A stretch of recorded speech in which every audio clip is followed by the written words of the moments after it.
Good morning, students,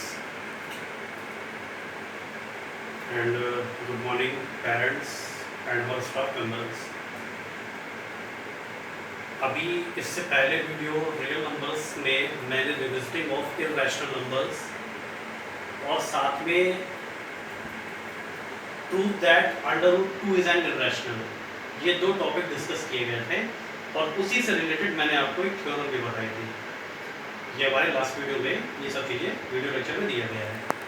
तो उम्मीद है कि थोड़ा बहुत आप लोगों को समझ में आया होगा और कुछ क्वेश्चंस करने की कोशिश भी आप लोग किए होंगे।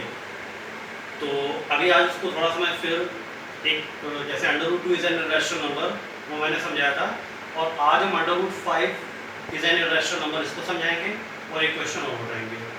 तो हम चाहेंगे कि इस टाइप के जो भी क्वेश्चन आपको रेफरेंस बुक में या एनसीईआरटी में जो भी क्वेश्चन आपको मिलेंगे इस टाइप के, तो आप कम से कम 8-10 क्वेश्चंस लगा करके इसको प्रैक्टिस कर लेंगे इसके अच्छे से।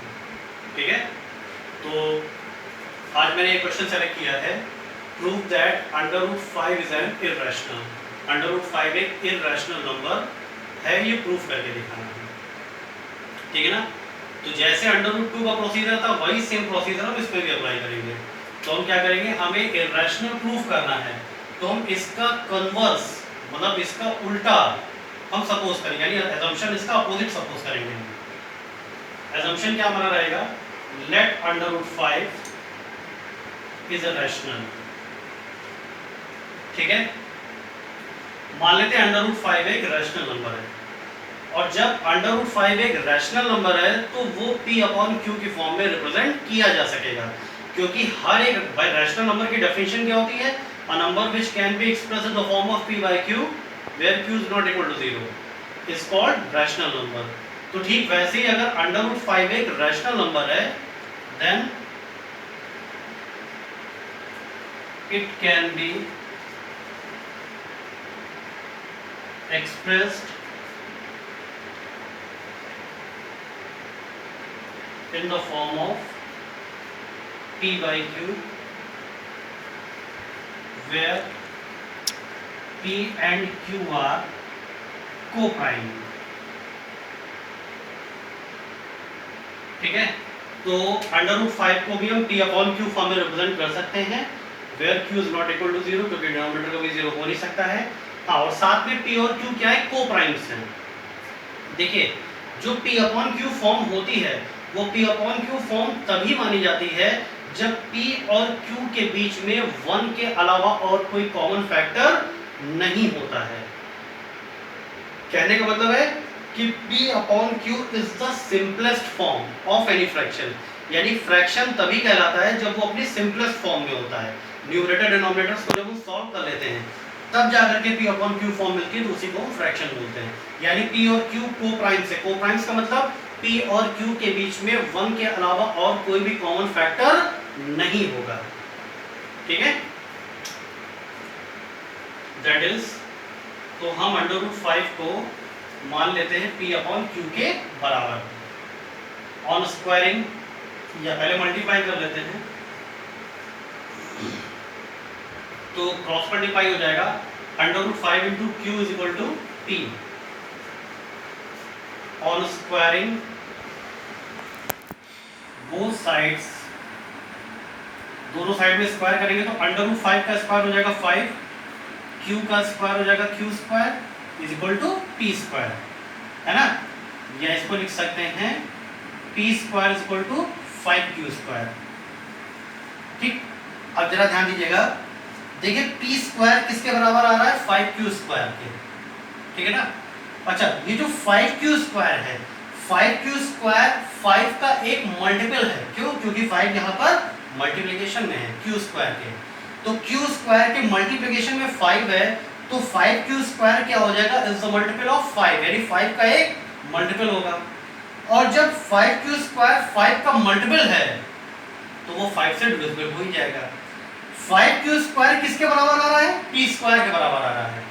तो जब 5q स्क्वायर 5 का मल्टीपल है तो p स्क्वायर उसके बराबर में दिया गया है, तो p स्क्वायर भी क्या हो जाएगा, 5 का मल्टीपल हो जाएगा।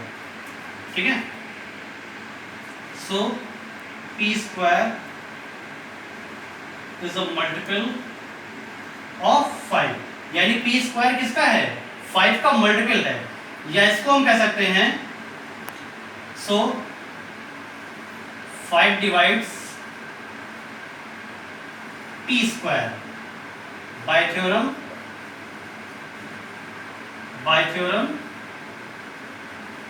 5 डिवाइड्स पी। ठीक है, ये थ्योरम जो कि लास्ट वीडियो में हम शेयर कर चुके हैं। एक बार मैं थोड़ा सा फिर बता दे रहा हूं, लास्ट वीडियो में हमारा क्या था, अगर p एक प्राइम नंबर है, if p is a prime and a is positive integer, then अच्छा if p divides a square then p divides a। ठीक है, a अगर एक पॉजिटिव इंटीजर है, दिया गया है कि p prime number a square को अगर डिवाइड करता है तो बाय थ्योरम p a को भी डिवाइड करेगा। ये थ्योरम आपको लास्ट वीडियो में समझाई जा चुकी है। तो ठीक वैसे ही यहाँ पर p स्क्वायर क्या है, 5 का मल्टीपल है, क्योंकि ये 5 इंटू क्यू स्क्वायर के बराबर आ रहा है, तो इसलिए p स्क्वायर 5 का मल्टीपल हो गया। और जब 5 का मल्टीपल है तो 5 p स्क्वायर को डिवाइड करेगा, यानी 5 डिवाइड्स p स्क्वायर।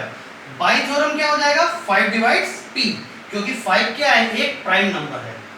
ठीक है ना, ये क्लियर हुआ कि नहीं क्लियर हुआ, 5 डिवाइड्स p। ओके, जब 5 p को डिवाइड कर देगा तो इसका मतलब p 5 का मल्टीपल होगा। भाई जब 5 का मल्टीपल होगा तभी वो 5 से डिविजिबल होगा कंप्लीटली।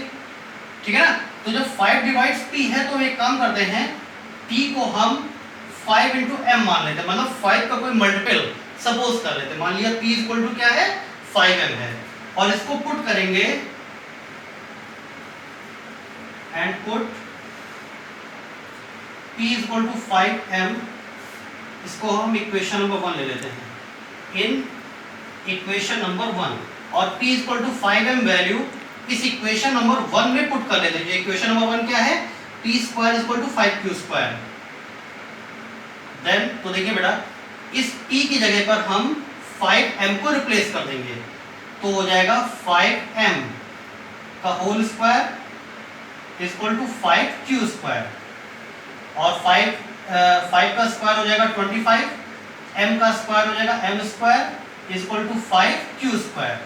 ठीक है, इंप्लाइज दैट, देखिए बेटा 5 यहाँ मल्टीप्लिकेशन में है, 5 इधर आ जाएगा डिवीजन में, और 25 को 5 से डिवाइड करेंगे तो कितना आएगा, 5 आएगा, यानी 5m square equal to q square. ठीक वैसा ही जैसा कि मैंने √2 इज एन इररेशनल नंबर में आपको बताया था। तो बच्चों आप लोग यहाँ तक पहले नोट कर लीजिए, फिर मैं इसको रब करके इसके आगे का बताता हूँ।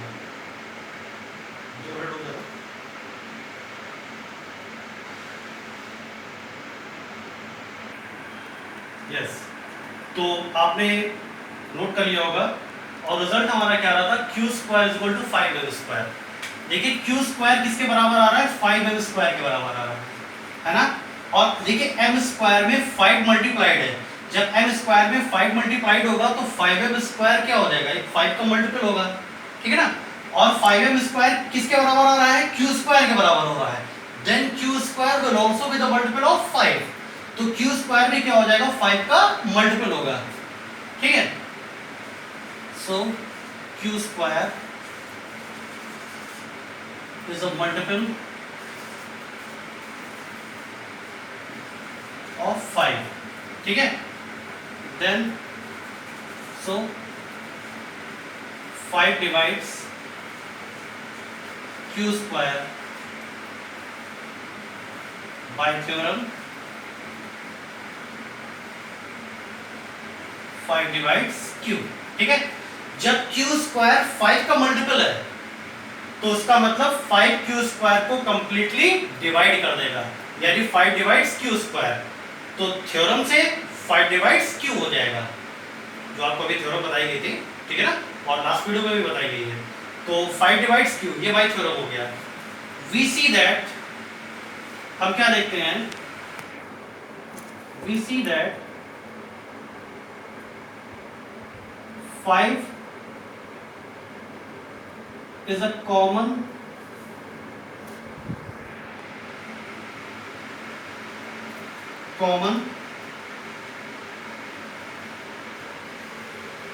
multiple between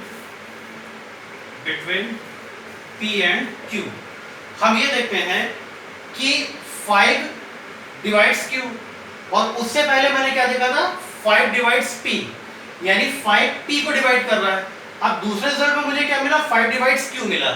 तो एक तरीके से हमें क्या मिल रहा है कि 5 P को भी डिवाइड कर रहा है, 5 Q को भी डिवाइड कर रहा है। तो 5 क्या हो जाएगा, P और Q का एक कॉमन मल्टीपल हो जाएगा। तो वही मैंने लिखा है, we see that 5 is a common multiple between P and Q, but we have supposed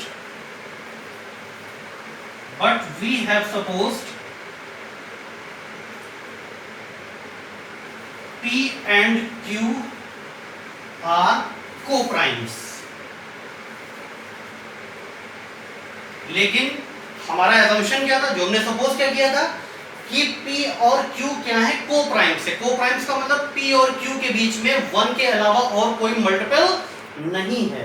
हमने सपोज क्या किया था कि P और Q को-प्राइम्स है, मतलब P और Q में 1 के अलावा और कोई मल्टीपल नहीं है। बट एट द रिजल्टेंट हमें क्या दिख रहा है कि P और Q के बीच में 5 एक कॉमन मल्टीपल आ रहा है। तो इसका मतलब कहीं ना कहीं जो हमारा assumption था वो गलत चीज प्रूव करके दिखा रहा है। तो इसका मतलब हमारा assumption क्या होगा, गलत माना जाएगा। ठीक है, which is the contradiction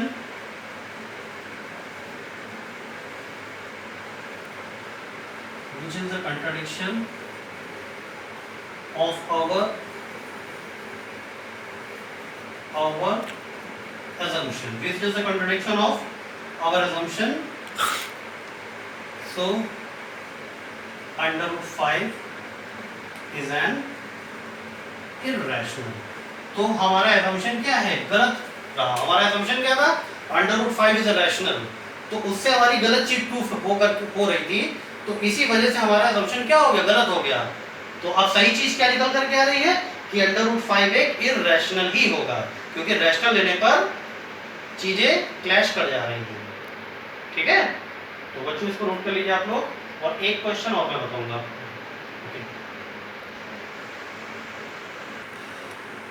yes, proof, हाँ, नेक्स्ट क्वेश्चन हमारा है proof that 3 + 2 root 5 is an irrational number. देखिए अभी तक आप लोगों ने क्या है, under root 2 is a rational, under root 5 is under root 2 is an irrational, under root 5 is an irrational. तो ये दो टॉपिक्स मैंने आपको यहाँ पर समझाए हैं। अब एक टाइप और है, prove that 3 + 2 root 5 is an irrational number. देखिए है क्या चीज, देखिए अंडर रूट 5 एक इर्रेशनल नंबर है जो आप लोग प्रूफ कर चुके हैं। लेकिन अंडर रूट 5 के मल्टीप्लिकेशन में क्या आ रहा है, 2 आ रहा है, और 2 क्या है, रैशनल है। ठीक है, अगर किसी रैशनल को इर्रेशनल से मल्टीप्लाई करते हैं तो नंबर हमेशा क्या आता है, इर्रेशनल आता है। ठीक है, फिर तो मतलब 2 रूट 5 भी एक इर्रेशनल नंबर हो गया, और वो एडेड किसमें, 3 में एडेड है, और 3 क्या है, रैशनल नंबर है। अगर कोई रैशनल नंबर को इर्रेशनल नंबर्स के साथ ऐड करते हैं तो रिजल्ट इर्रेशनल आता है। किसी रैशनल नंबर को इर्रेशनल के साथ मल्टीप्लाई करते हैं तो रिजल्ट इर्रेशनल आता है। ठीक है, क्यों आता है, अब इसका रीजन बताते हैं आपको। देखिए बेटा, इसके प्रूफ में भी हम इसका अपोजिट स्टेटमेंट हम सपोज कर लेते हैं। क्या सपोज करेंगे, जैसे हमें प्रूफ करना है 3 + 2 रूट 5 एक इर्रेशनल नंबर है, तो हम सपोज क्या करेंगे, इसका अपोजिट, यानी 3 + 2 रूट 5 इज अ रैशनल या is not an irrational number. Let 3 + 2 root 5 is a rational. ठीक है, देन वही same statement, then it can be expressed in the form of P by Q, where Q is not equal to 0 and P and Q are co-primes।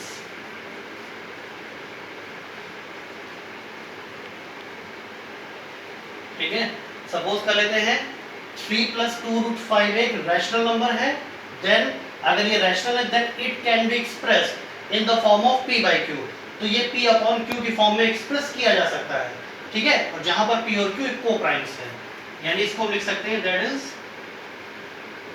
3 + 2√5 = p/q, ठीक।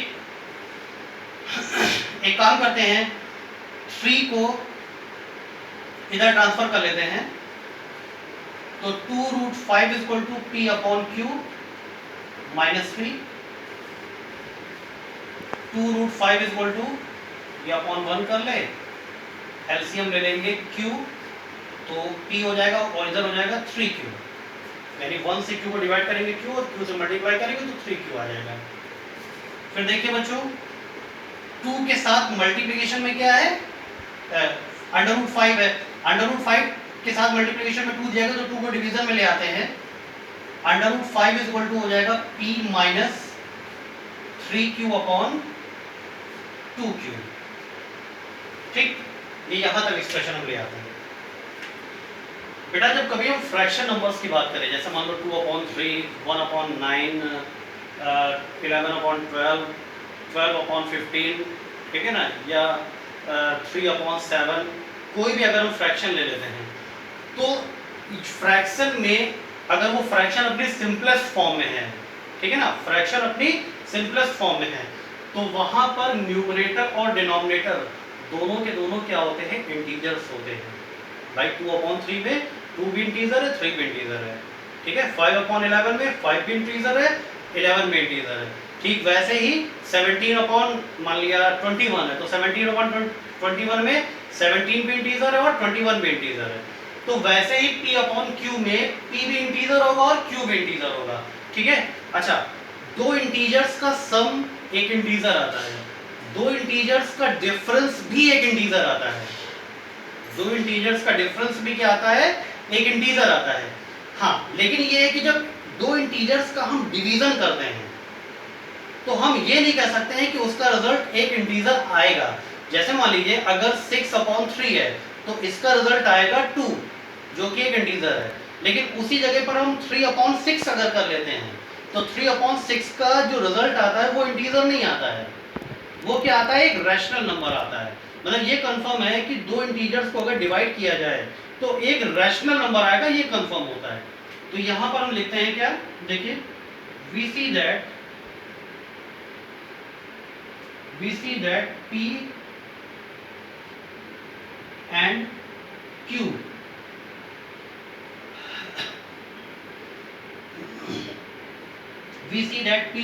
are integers, then p - 3q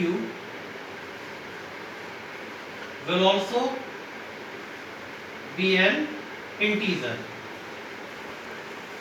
ठीक है ना। तो q को 3 से multiply करेंगे तो भी इंटीजर हो जाएगा, -3 से करेंगे तो भी इंटीजर हो जाएगा, p ऐड कर देंगे, यानी उसमें एक इंटीजर ऐड कर देंगे तो रिजल्ट भी क्या आएगा, इंटीजर आएगा। एंड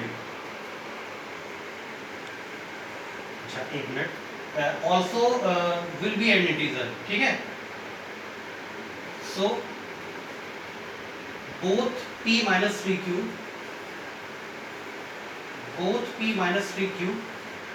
and 2q, भाई q भी एक इंटीजर है और इंटीजर से मल्टीप्लाई करेंगे तो रिजल्ट क्या आएगा, इंटीजर ही आएगा, ठीक है ना। तो p - 3q and 2q are integers, then p - 3q/2q will be a rational number, ठीक है।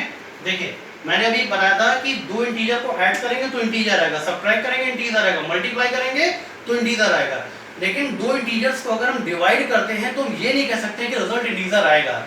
हाँ, लेकिन ये कंफर्म है कि वो रैशनल नंबर जरूर होगा।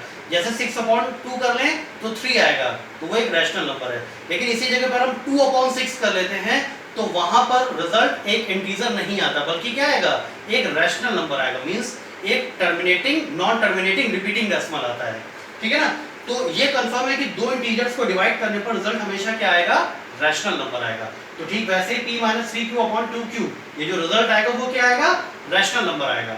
अब देखिए हम यहाँ पर ये कंफर्म कर चुके हैं कि p minus 3q upon 2q एक रैशनल नंबर है, लेकिन ये p minus 3q upon 2q ये किसके इक्विवेलेंस में दिया गया है, अंडर रूट 5 के इक्विवेलेंस में दिया गया है। और अंडर रूट 5 क्या है, एक इररेशनल नंबर है, मतलब ये इधर वाली क्वांटिटी आरएचएस वाली क्वांटिटी रैशनल है और अंडर रूट 5 क्या है, इररेशनल नंबर है, जो कि अभी मैंने प्रूफ किया है। ठीक है, तो क्या कभी रैशनल नंबर इररेशनल नंबर के बराबर हो सकते हैं, बिल्कुल भी नहीं हो सकते, क्योंकि दोनों की डेफिनेशंस अलग अलग हैं। रैशनल नंबर्स क्या होते हैं, p अपॉन q फॉर्म में रिप्रेजेंट हो सकते हैं, इररेशनल्स क्या होते हैं जो p अपॉन q फॉर्म में रिप्रेजेंट नहीं हो सकते हैं। रैशनल नंबर्स क्या होते हैं, terminating decimals and non terminating repeating decimals होते हैं, लेकिन इररेशनल्स क्या होते हैं, non terminating non repeating decimals होते हैं। तो यानी दो अलग अलग चीजें हो गई, तो दो अलग चीजें कभी भी बराबर नहीं हो सकती हैं। तो इसका मतलब कहीं ना कहीं जो हमारा एजम्पशन है वो गलत साबित कर रहा है, ठीक है ना। तो इसका मतलब हमारा एजम्पशन गलत हो गया और 3 + 2 रूट 5 एक रैशनल नंबर हो जाएगा। तो बच्चों आप लोग पहले यहां तक नोट कर लीजिए, फिर इसके बाद में स्टेटमेंट दिखाता हूं।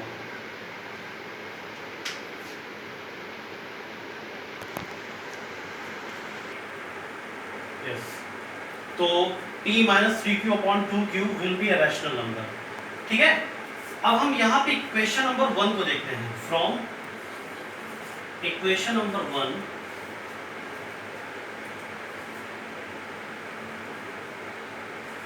as we have proved, जैसा कि हम पहले प्रूफ कर चुके हैं, under root 5 is an irrational,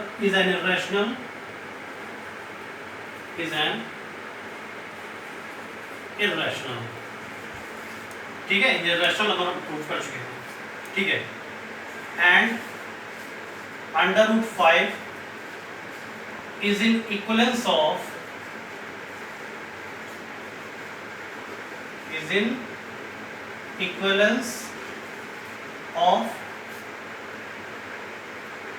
a rational number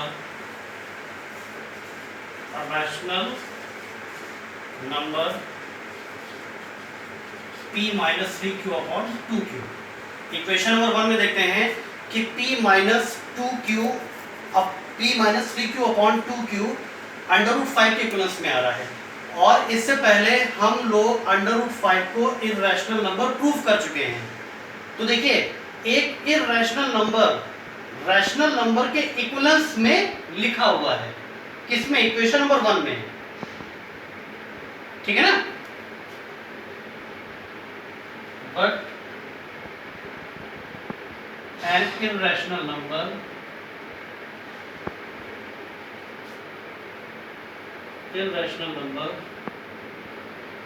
cannot be written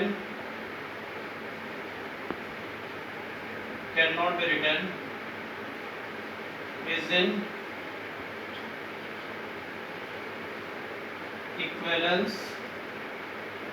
in equivalence of a rational number।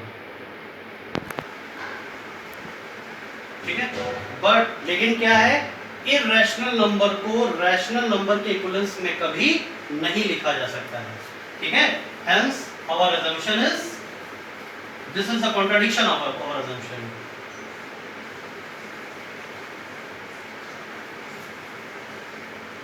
This is a contradiction of our assumption। ठीक है, हमारे जो हमने assumption किया था वो चीज गलत प्रूफ होकर के बाहर सामने आ रही है। Hence, तो इसका मतलब हमारा assumption क्या हो गया, गलत हो गया, तो जो दिया हुआ स्टेटमेंट था वो क्या होगा, सही होगा। Hence 3 + 2 root 5 is an irrational number। ठीक है, तो 3 + 2 रूट 5 क्या होगा, एक इररेशनल नंबर होगा। Okay, hence true.